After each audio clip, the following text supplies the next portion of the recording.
Okay, part three of our two-dimensional design theory series. It's a series now. There are three parts.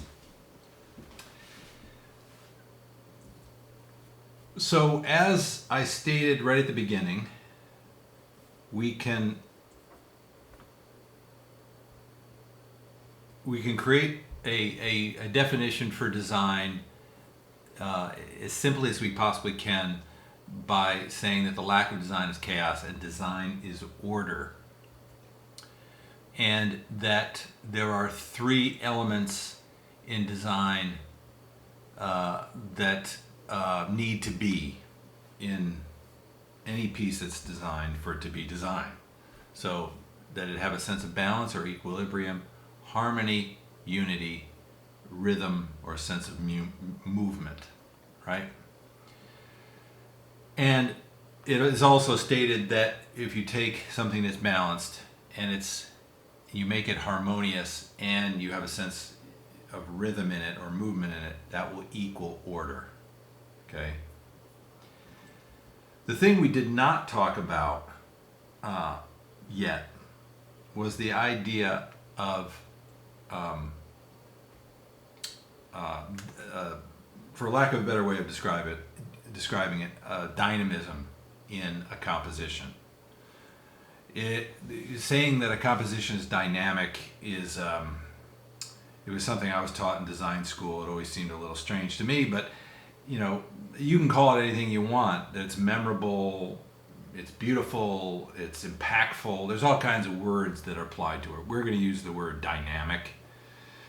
But you can have order, you can have balance, harmony, and rhythm, but not necessarily have a composition that's today sort of the missing element in this discussion of two-dimensional theory and composition. So let me back up just a second and talk about the grid. Now we all use grids as graphic designers. We've been taught to use grids. So again, what we're talking about is hopefully a refresher for everybody, or maybe just the reason I feel like it's important to talk about it is that it's we need to be reminded of these things. So this is I'm going to use a piece of my work to talk about this at the beginning. Of course, the idea of working with a grid in your work is sort of something we don't think about. We just do it by reflex. And I want to talk a little bit about how I work with a grid. And I also want to reinforce or remind everybody the reason we work with a grid to begin with. And the reason we work with a grid is that we create harmony or unity. A grid can help create logic, harmony, unity in a composition. And that has to do with proximity. Where things are placed in relation to other things can create connections, even if those things are very disparate from each other. A circle and a square, or, well, circle is probably a bad example in this case because we're talking about a grid, and it's usually rectilinear is how we normally think about a grid. But we're basically talking about the idea of harmony or unity. That's why we use grids, to create similarities between disparate things that we combine in a composition. So in this case is a book cover for Chuck Klosterman, and I want to talk to you about how I work with grids. If you've read any basic two-dimensional design theory book on grids, I'm trying to think of what the famous one. I know there's a book by Joseph Mueller-Brockman. I'm going to show you again some of his work because his work is sort of a simple reminder of a lot of these ideas in action. But there are designers who will turn on that baseline grid that looks like graph paper, teeny little squares, and then start designing with that thing on. I can't do that, and I don't work with a grid that way. Good for those who can, I guess. I will also tell you that I've had years ago Swiss designers older Swiss designers who are apostles for working that way, dictating the grid by by the smallest element or point size that they might use. So the grid, it becomes more complex when the type gets smaller, and then everything kind of corresponds to that. Personally, I want to be more intuitive with where I'm placing things, and I usually, after I've designed them a bit and settled on something, then start to think about where things line up and adjust things a bit and come to it that way. So my way of working with a grid is very much like, take the information I have, start placing it on the page, and then start determining where the grid starts growing from. Now in this case, the book is called Sex, Drugs, and Cocoa Puffs, and I have the author's name, right? And from the author of, and a subtitle, all right? So I don't want to talk about the concept because it's fairly simple there, right? It's a bowl of cereal that's pills, so there's drugs and Cocoa Puffs in there. I really started with the word sex. I thought it was the one that everybody pays attention to right away. It's a great looking word. It's 3 letters. I know the letter forms are the X, and it's a shorter word. And so I like the idea of pulling it apart because I felt like it will function as a focal point, a place in a composition that draws your eye first. And I want to talk a little bit more about focal points later. But certainly in terms of order or harmony, having an idea of where a viewer is going to start looking at a composition or a doorway to a composition, a way to start here kind of thing, a focal point can work really well in that regard. And there's different reasons why that will work, and I'll talk a little bit about them maybe as we go on. Anyway, so I placed the word sex first, and then I'm looking at this background image because we had the concept before I really started putting type on it. So I had a bunch of different takes of this photograph by Michael Northrup with pills floating around in milk. So there's this symmetrical base of it, right? And I really started thinking, well, maybe I can chop up the typography so the typography starts feeling a bit like what's going on with the pills, in that they're scattered. They're not on a grid, right? There's one up here, there's one over there, whatever. But since it's typography and it's rectilinear, that it has a structure to it. So I placed the word sex, then I notice where the edges are. Always we're thinking of typography, words, paragraphs, as rectilinear gray shapes, right? So in essence, that word sex is a rectangle, a gray rectangle that has edges to it. And typically, when we're working with grids, we're usually thinking of lining up edges of things that tends to create stronger relationships. And what I'm always thinking about, if you look at the top of the composition to the bottom of the composition, I want that word sex to have a strong relationship with the subtitle, which I've put down way at the bottom of the composition. But if you'll see here, the middle grid line, which is right in the middle of the composition, is where drugs ends up, where coca ends up, and where Chuck's first name ends up, and where and they all line up in that way. So by creating this sort of structure, I could start looking for structures within the structures. And then it leads me to then start spacing things, right? And, when you're done, there's a real strong, predictable grid that's involved there, where hopefully when you look at the cover, you're not noticing the grid necessarily. Yeah, there's a structured vibe to it, but when you first look at it, it looks like there's not a grid in there. But what the grid basically does is it creates relationships between the typographic elements on the cover, in this case the typographic elements. But the grid also relates back to the centered axis. If you look where the vertically to the right of sex, I actually can't point with my mouse here for some reason when I'm in play mode in Keynote, that's why. Anyway, there's the relationship with the centered bowl is in the middle, and that then relates back to the symmetry of it. And if you look at the baseline of Cocoa Puffs, that's right in the optical center middle vertically too. So the structure there, while asymmetrical, is also symmetrical, which ties back to the composition. And again, you end up with almost graph paper, but that's not how I tend to start. So again, getting back to this idea, so we're going to leave the grid for a second. We're going to leave the grid and get into this again, this idea of order is not equal to a composition that's dynamic. And we want our compositions generally to be dynamic. And it just gets back to this thing we were talking about with a sense of balance.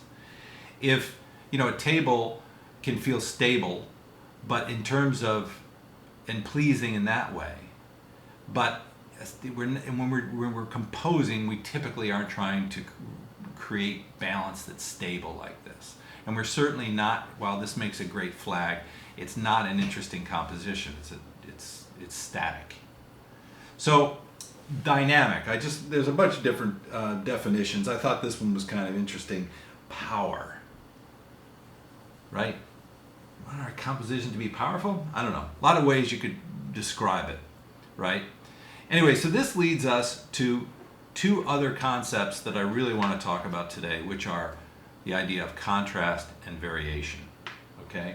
So, if what we're trying to do is create a balanced composition that's harmonious, that feels unified, that also has a sense of rhythm, we also, in that unity, if things are too unified, if they're too similar, the composition is going to be less dynamic, okay? And that's where variation, change, and then its neighbor, I guess, contrast, come into it, right? So let's start with contrast. Contrast, the easiest way to state a contrast is just anything that is an opposite. Large, small, texture, mass, static and moving. There's all kinds of ways you can think about it, but anything that is an opposite creates a sense of contrast. Colors can contrast each other and create dynamism, right? Now, so that's contrast. Again, it's easy enough to remember.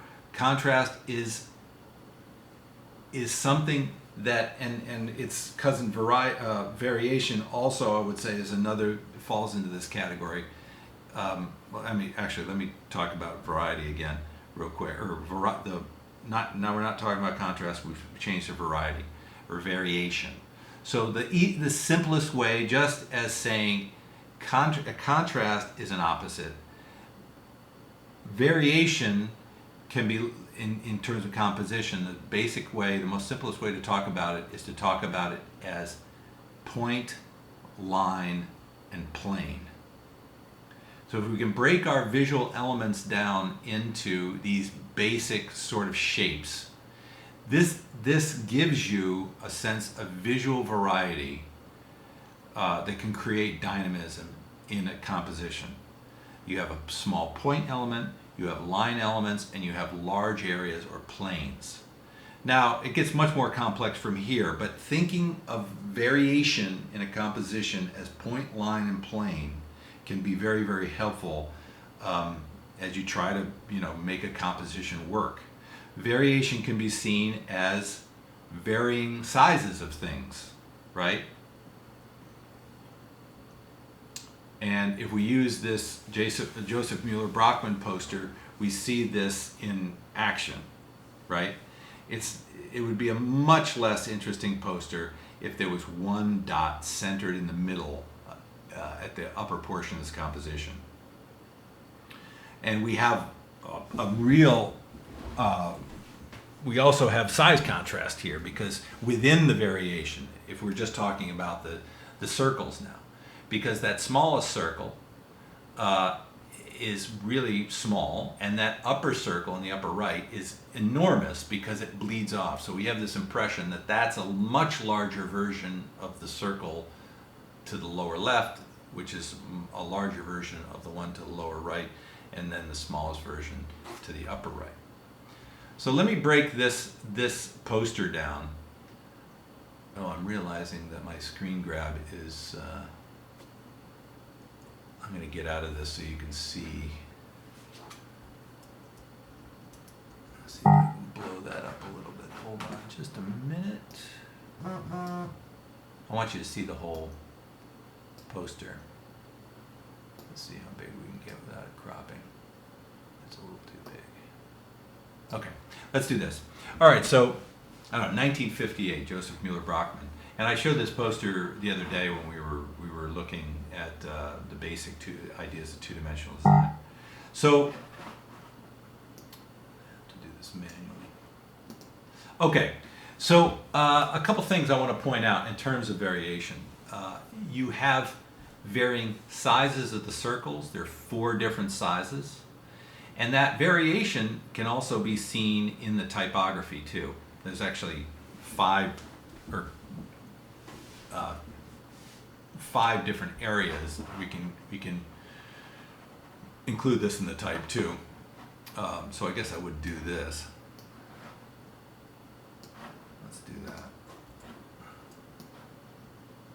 Right? So we have this text groups together because of a similarity in size, and it's all flush left, right? Same typeface, same lowercase only, right? But larger, smaller. So we have large, medium, and small. That is another way of thinking of point, line, and plane. That there are 3 different basic increments is the simplest way of thinking of variation. I don't think of 2 as being as much variation as I pointed out earlier. Like that feels like variation to me. This feels like contrast. So maybe you need 3 for things to be in a variety. I don't know. I'm just making that up on the spot here. Anyway, so there's a lot of variety going on in these shapes and in the typography in terms of size, but there's also similarities because the color is the same, the typeface is the same. There's a relationship between these circles and the typography because the typography is very, it's not condensed or expanded, right? It's also black, so the color relates, right? But let's go to variation in terms of the point, line, and plane. We have a point element, and this element becomes the focal point. Now, I've made it red. I would argue that it's still a focal point if it's the smallest element there. That's where your eye goes. Your eye might go to the headline first too, but I think it goes to either of those 2 places. The movement comes from up here and brings you around. Now, the interesting thing, so I would say that that's a focal point. You could argue that the title is the focal point. And I want to point out a difference between a focal point and something we call an anomaly. An anomaly is a focal point. A focal point is not an anomaly. The thing that makes this a focal point now is that there's something very different that doesn't happen anywhere else in the composition.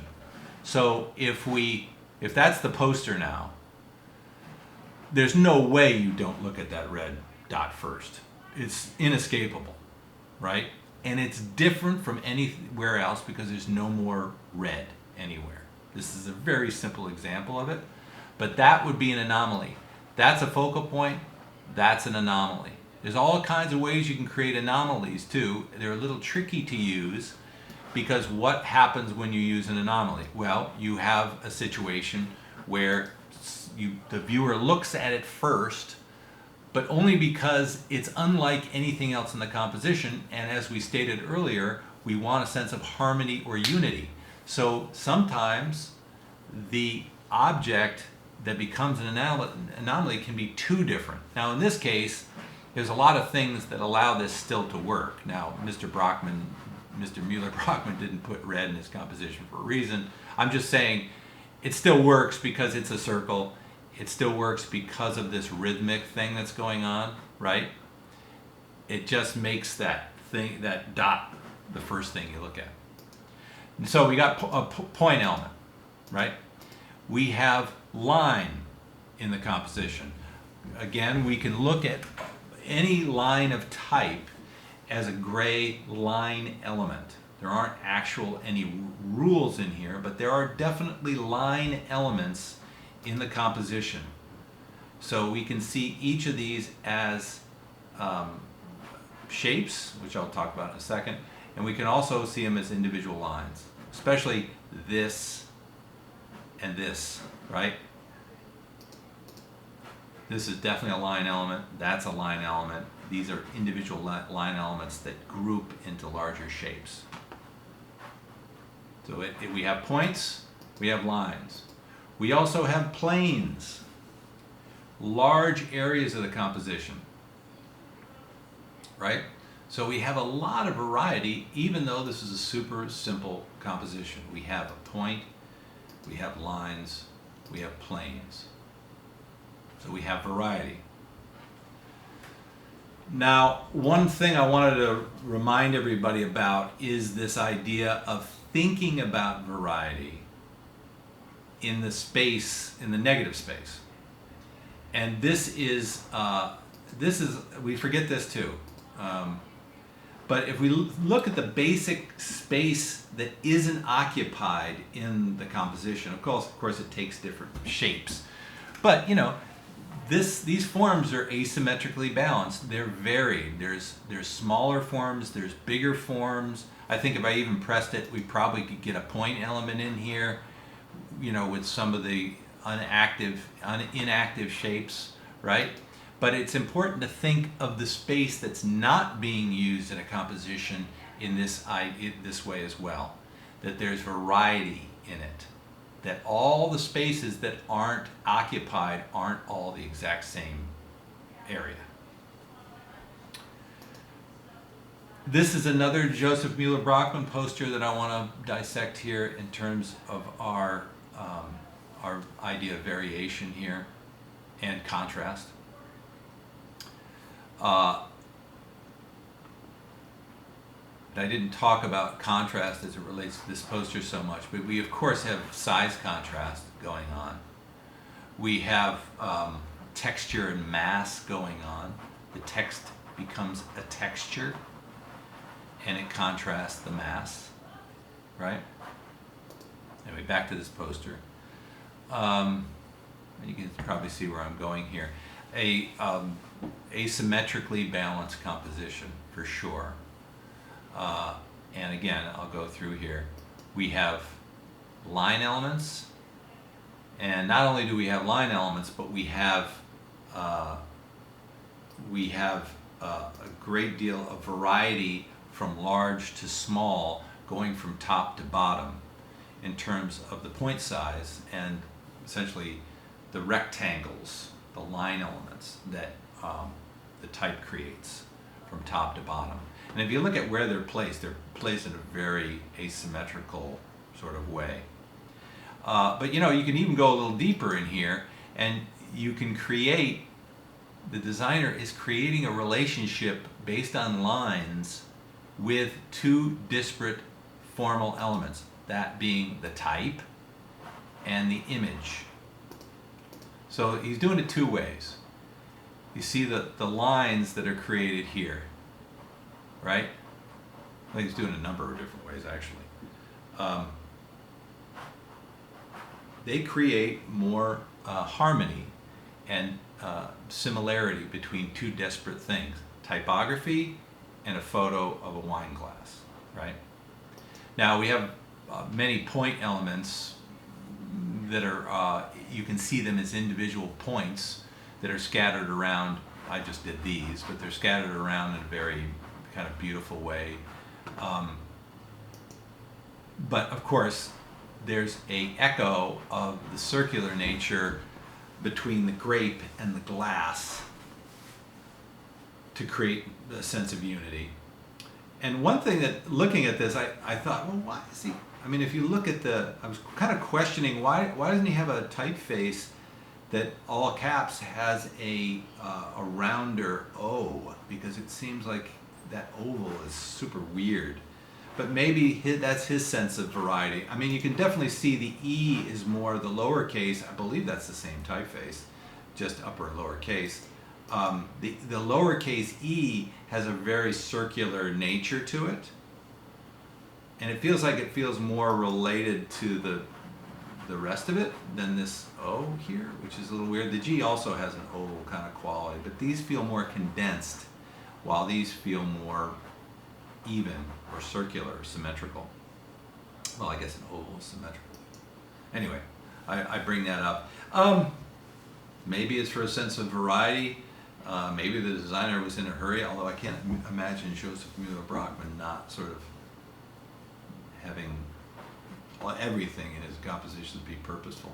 Another thing I want to point out about this composition is, if you look at the basic structure, another relationship between the typography, which are graphic, hard, not necessarily that geometric, although, or organic, they're more geometric. The body text has a little organic kind of quality to it. But they relate in terms of how they're placed to the grapes, and in two ways. One, by their placement, they're very asymmetrical. And if you look at just the grapes, there's way more up here than there is down here and down here. And it creates an asymmetrical balance to it. The type sort of echoes that in a different way. The other thing I really love about this too is the other thing that makes it even more asymmetrical are the different colored grapes, where you have the lighter grapes on the upper right and the lighter grapes in the lower left. And then so there's black and white grapes, and what does the type do? It goes from black here, white here, right? So he's really linking this thing together and creating really strong sense of harmony, while using variation to make the composition dynamic.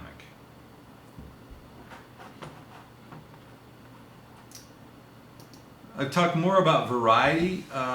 This is a famous poster by Herbert Matter, and a Swiss ski poster, I believe. Probably the same period, but in terms of what we're talking about, this is a great example of contrast, right? Size contrast. And I always feel like with contrast, if you've got a composition that has these other elements and you're trying to make it more dynamic, just go as far as you possibly can go with contrast situations, right? Push it. Now, one thing to keep in mind, when you introduce variation, change, to something that's already harmonious, contrast, asymmetry, variation, too much of any of those elements can start making the composition not work because it doesn't feel unified enough. So this, I think, is the simplest way to state what we're trying to always do. I'm always trying to do when I'm composing as a graphic designer. It's you're walking and you're trying to create a sense of dynamism with two opposite things. A sense of unity, sameness, harmony, and difference, variety and contrast. Too much variety and contrast, not enough unity. Or similarity. Too much similarity and unity, it's not interesting enough because there's not enough contrast and variety. And that's just put these words on your computer. I'm serious. Do it for a while and remind yourself of this, because I'm not saying you have to be thinking about these while you're designing all the time. But as we do in crits,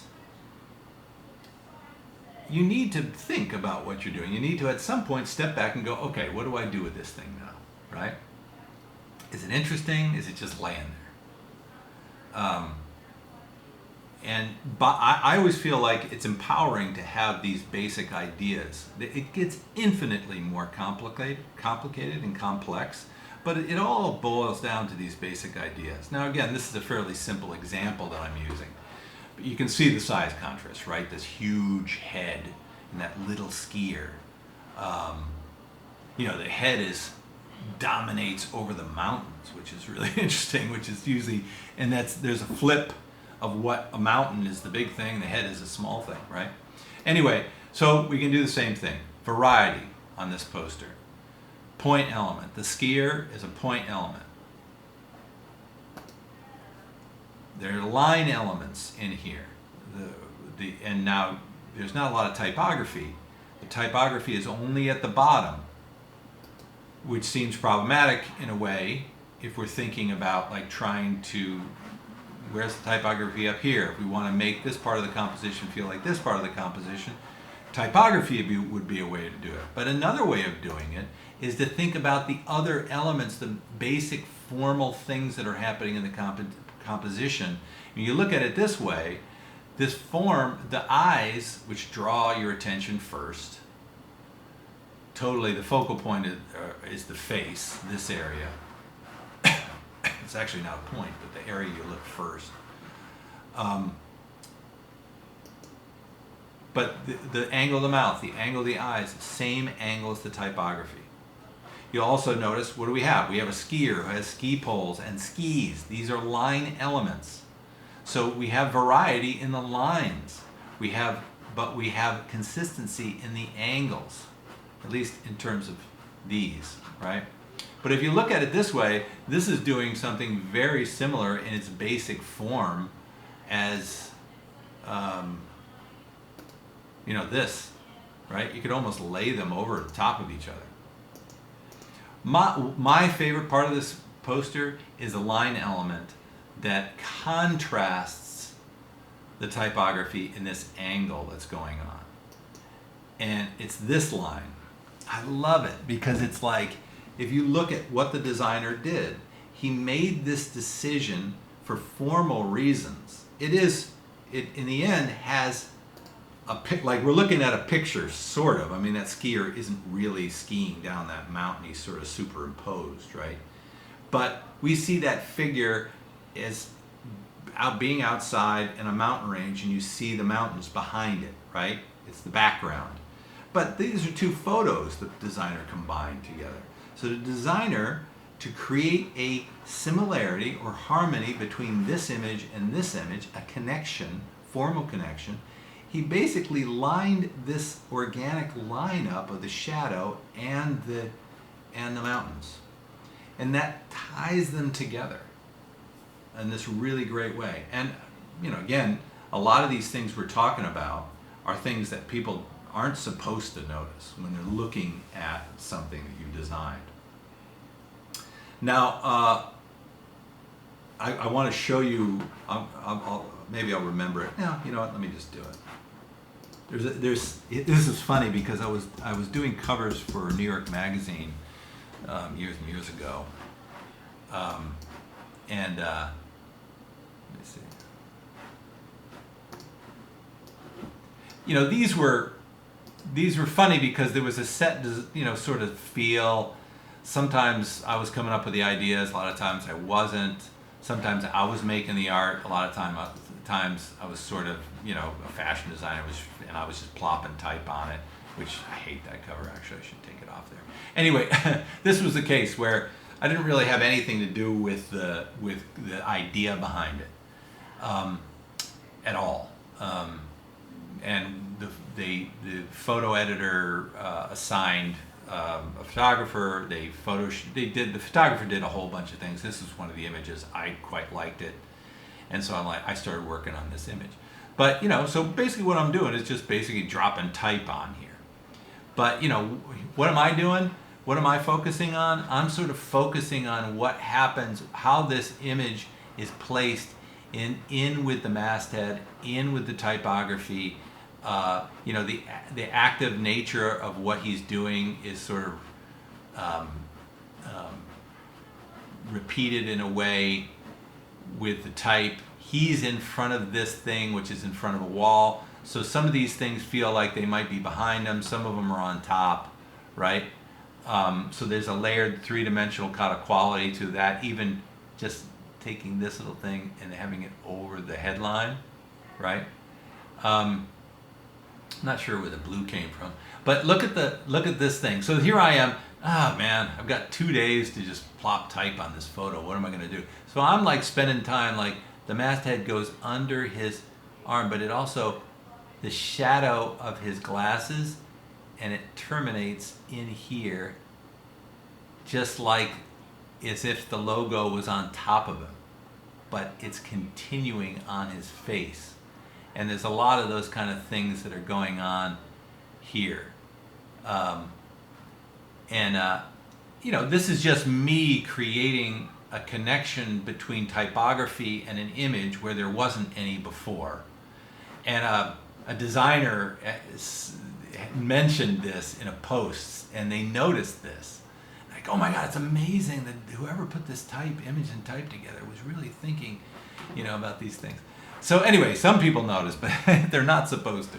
Other designers will notice. Anyway, so we got, as I said, we got point. Let's back to this composition. We got line, and we got quite a nice contrast between the rectilinear shape here of the skis with this organic line, and planes. We perceive this large area as an organic shape, but it's certainly a contrast to the point element down there, right? Point and line, and it creates variety. And you can already see, just by using basic shapes, it's already sort of an interesting composition, even when you can't even look somebody in the eye and aren't making there isn't a representational photograph of something. Even in an abstract way, there's asymmetrical balance that has all these kind of, is following all these different rules. All right, I got a couple more here. Since you're looking this on video, you can sort of skip over some of this stuff if you feel like it's too much. Anyway, I think I've shown this photo and this poster and talked a little bit about it. This is another one by Bruno Montguzzi, who I showed some of his work in part 1 or part 2, I can't remember now which.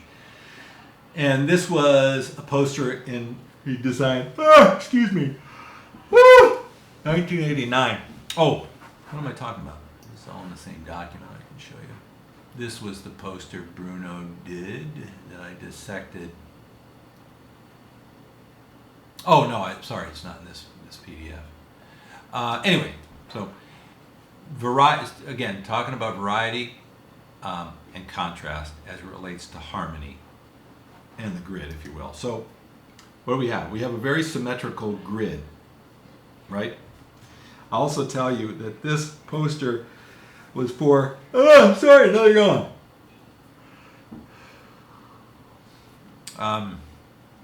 Don't worry that. It was a poster of Russian photography pre-revolution and revolution in Russia. So this would be, was it late teens? Is that when it happened? I'm not sure. Anyway,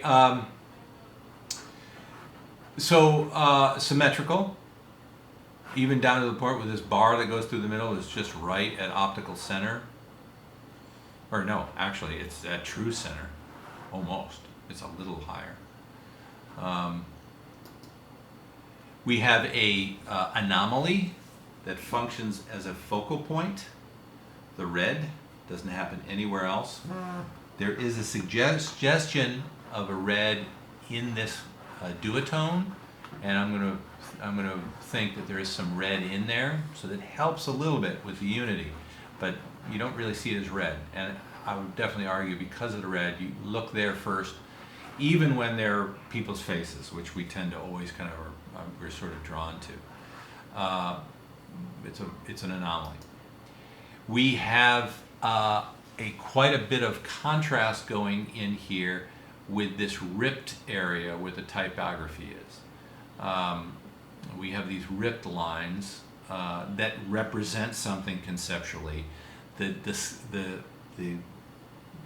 before and after, the cultural Russia at the top, the peaceful cultural Russia, and revolution, right? So the rip represents war, represents literally cultural upheaval. And then I would also say is represented with this very Russian constructivist type, which would have grown out of the revolution. And it would have been post-dated this kind of cultural vibe, historical Russian vibe. But you can see, even within that shape, which goes right down the middle, there's a great amount of contrast in a organic and geometric thing that's happening. The organic rip and the geometry of the typography and of these Russian constructivist grid, that literal grid that's created, right? Contrast. So we have something symmetrical and even that's thrown off, and added dynamics are created by this contrast situation. Another thing I wanted to point out was the selection by the designer. Now, I heard in the 80s, or in the early 90s, heard Bruno took a workshop with him, and he dissected this poster. He talked for like 2 hours about it, and I wasn't bored. So I hope I'm not boring you now. But the harmony, he had thousands of photographs to look at to say, okay, which photographs are going, or what photograph is going to be on the poster. He specifically picked these two photographs out of thousands for their similarities and their differences. Okay, so you have three figures at the top, you have three figures at the bottom. Now look at the figures as well. This figure has a rectangular shaped hood. She does as well. She does not. He has a rectangular shaped hood. He has a rectangular shaped hood. He does not. Look at the photographs. Look at the background. This has a dark area behind the photograph. This has a dark area behind the photograph. And yet, one comes from one period that represents something conceptually for this particular exhibition. This represents something war. But, you know, so there's such a strong similarity between the two. There's variety in color up here, and the color is different, so it suggests a different era, maybe, even a subtly different era. So there's a lot of threes in here, and this is one way of thinking about variety or variation. Just like you can think of point, line, plane, if there are three or more of something changing, that creates variety as opposed to contrast.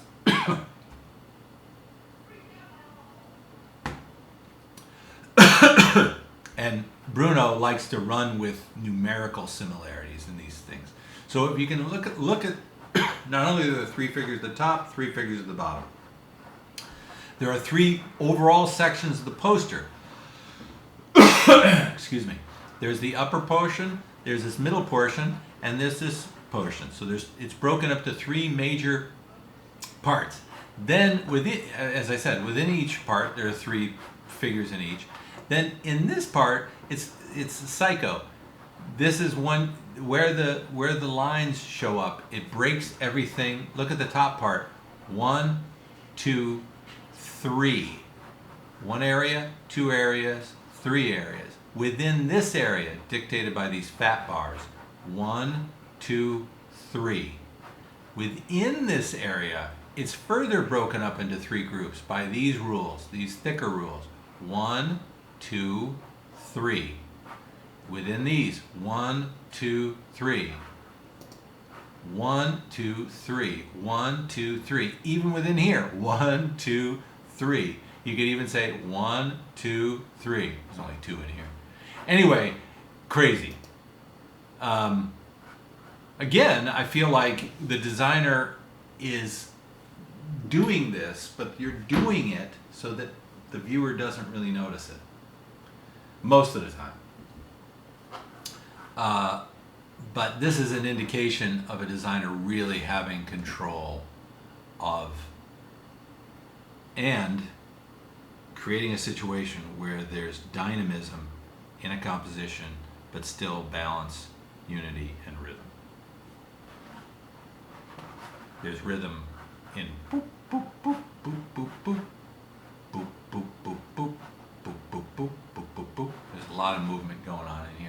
probably a whole bunch I'd forgotten about too. A lot of these kind of vertical lines that are sort of happening too.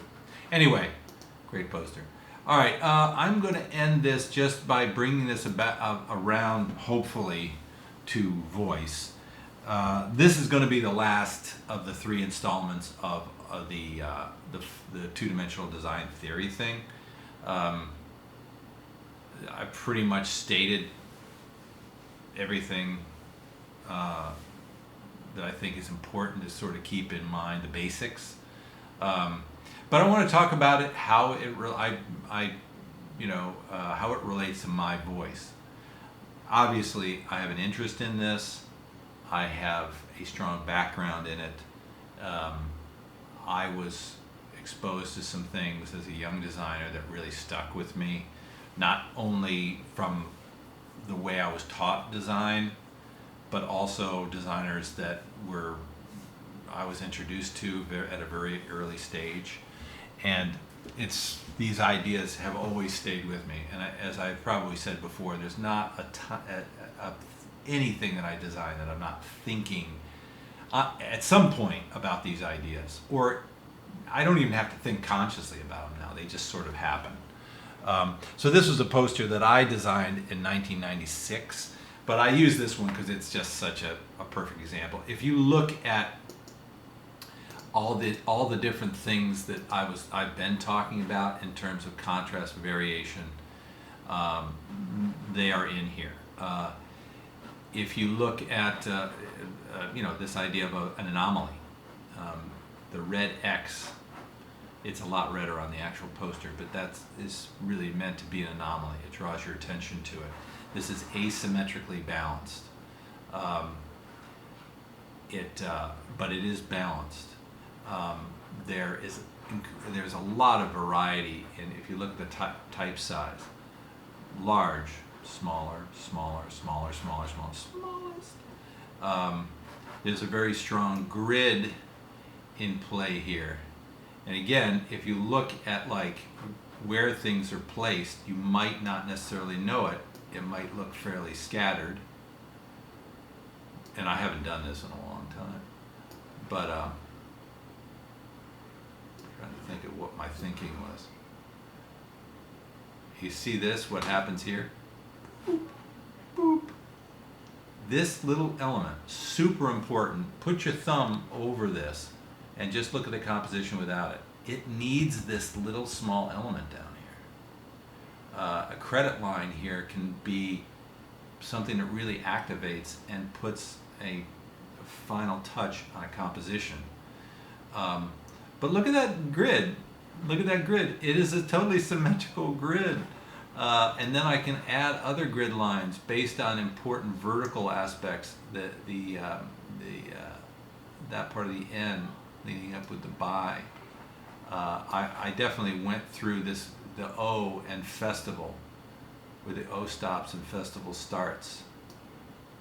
And I would say typically I'm not really designing I'm usually not designing with individual letters when I'm thinking about them. But because I did this kind of variation of pulling the letter spacing, then the individual forms become much more fair game to, because there's two ways of lining something up in a grid. There's taking the edges of it or taking a centered axis. It usually is a case where I feel like if you look at right where the edge of that house starts, July ends up at the top. And of course the Y is going to relate to that edge and be consistent with the edge that's happening over here. Now those are the vertical lines. Now if you look at where the grid, the horizontal grid goes, this may be a byproduct of the way that, oh, you know what, here, that'll do it. Same space there. I'll just go on baselines here, going through, and see what we end up with.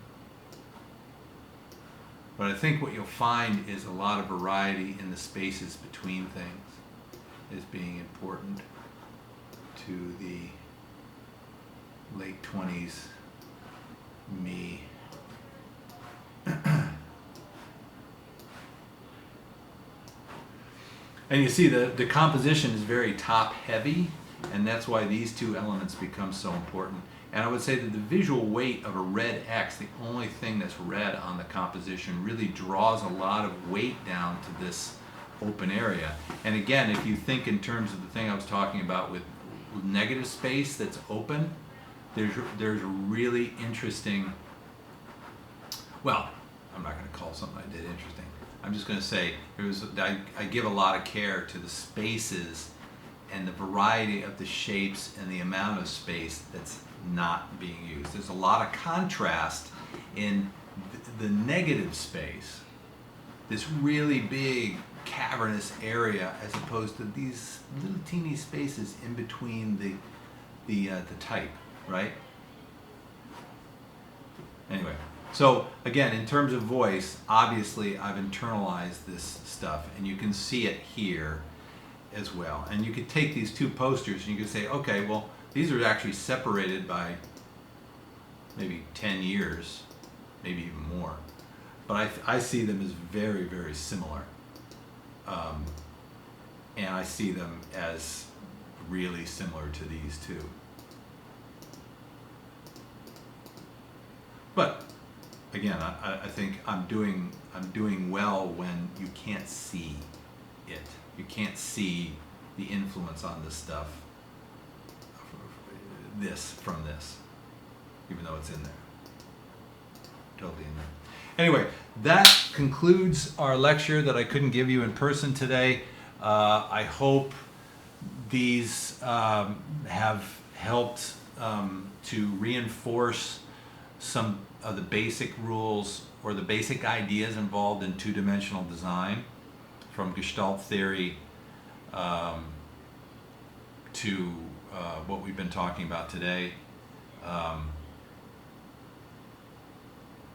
And yeah, again, I think it's not everyone, but one thing I will definitely say about this stuff as it pertains to voice, past the idea of the thing I talked about in terms of my background. Look, we all have this background to some degree. It's all part of our voice. It's part of our culture. Even if you don't focus on it, even if you decide most of the time to ignore or actually break these rules on purpose, I do it all the time. I don't know anyone who's doing good work that doesn't ignore and or break these rules all the time.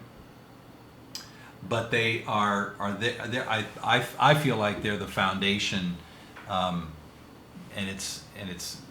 from here it's gotten infinitely more complex, and that's another reason why I always feel like, due to the complex nature of what we do, you know, as I've said before, these aren't things you talk to clients about, but we have to internalize them and understand. I feel like we're better designers if we understand them and internalize them.